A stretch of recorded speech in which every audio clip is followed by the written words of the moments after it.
अक्टूबर को रविवार का अवसर है। 9वीं तिथि उदया तिथि के रूप में विद्यमान है, लेकिन दशमी का मध्याह्न काल में दशमी होने के कारण से दशमी का श्राद्ध उस दिन किया जाएगा। तो इसके अनुसार से आप समझ लीजिए। ग्रह परिवर्तन की तरफ चले गए हैं और ऐसे में ग्रह आपके लिए अच्छा योग बना रहे हैं और ऐसे में सुख का पदार्पण करने का चंद्रमा स्वग्रही होकर चतुर्थ भाव में विद्यमान है और ऐसे में एक शुभ योग बन सकता है। लाभ की स्थिति आपके लिए अनुकूल बन सकती है।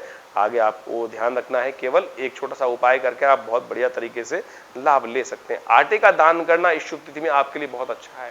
गौशाला में नमक का दान करना आपके लिए बहुत अच्छा है। ग्रह योग अनुकूल है, आगे समय आपका अच्छा रहेगा।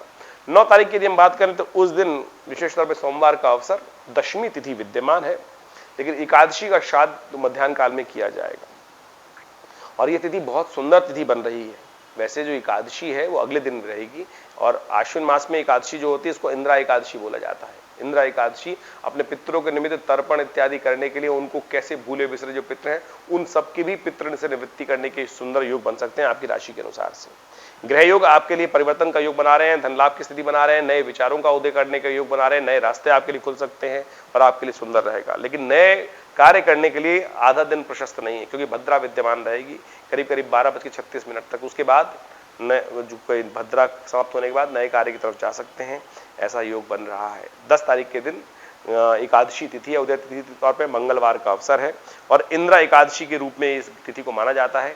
द्वादशी का श्राद्ध अगले दिन किया जाएगा, इस दिन श्राद्ध कोई नहीं रहेगा। लेकिन इंद्रा एकादशी के दिन, इंद्रा एकादशी जो है वो विशेष तौर पर पितरों के निमित्त ही शास्त्र में वर्णित है। कहा जाता है इसने पितरों के निमित्त भोजन कराना, पितरों के निमित्त दान पुण्य करना, पितरों के निमित्त गायत्री का हवन करना, विशेष तौर पे उनके निमित्त जो श्राद्ध कर्म इत्यादि हैं वो करना सबसे श्रेष्ठ माने जाते हैं। इस दिन जो है जितना उचित दान करें, तीर्थों में जाकर तर्पण करें, भगवत कथा का श्रवण करें, ये सब का सब चीजें पितरों की निवृत्ति के लिए बड़ा सुंदर शास्त्र के अनुसार से बताया गया है।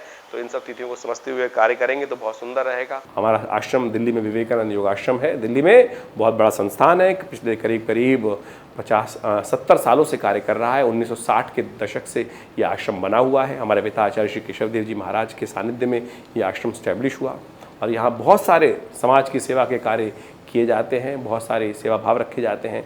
बहुत बड़ी गौशाला है आश्रम के अंतर्गत, बहुत भंडारे चलते हैं। रविवार को बहुत विशाल भंडारा होता है, मंगलवार के दिन सुंदरकांड का सुंदर पाठ होता है। नित्यपति हर रोज़ करीब 8 घंटे यज्ञ रहता है आश्रम पर। आप भी हर रविवार को उस यज्ञ में भाग ले सकते हैं। इसके अलावा माँ भगवती की दिव्य प्रतिमा है जो 1947 में मुल्तान से हमारे आश्रम पे पधारी, वो प्रतिष्ठित हैं। बहुत चमत्कारी 400 साल पुरानी प्रतिमा है, भगवती की चमत्कारी प्रतिमा है और उनका दर्शन कर लेने मात्र से समस्त कष्ट दूर होते हैं। और दिल्ली में ये विवेकानंद हॉस्पिटल योगाश्रम 100 बेड का योग प्राकृतिक चिकित्सा का हॉस्पिटल है जो कार्य क्षेत्र में है। भारत सरकार के साथ मिलकर कार्य करते हैं हम लोग और बहुत सारे शोध कार्य करीब करीब 100 पुस्तक के आश्रम की तरफ से प्रकाशित हैं जो भारतीय पराविद्याओं पर है। तो ये बहुत सारे कार्य हैं, हम समय समय पर करते रहते हैं। आप भी विवेकानंद योगाश्रम से जुड़े, समस्त जानकारी के लिए नीचे फ़ोन नंबर दिए हुए हैं, उनसे संपर्क साध सकते हैं। धन्यवाद, नमस्कार।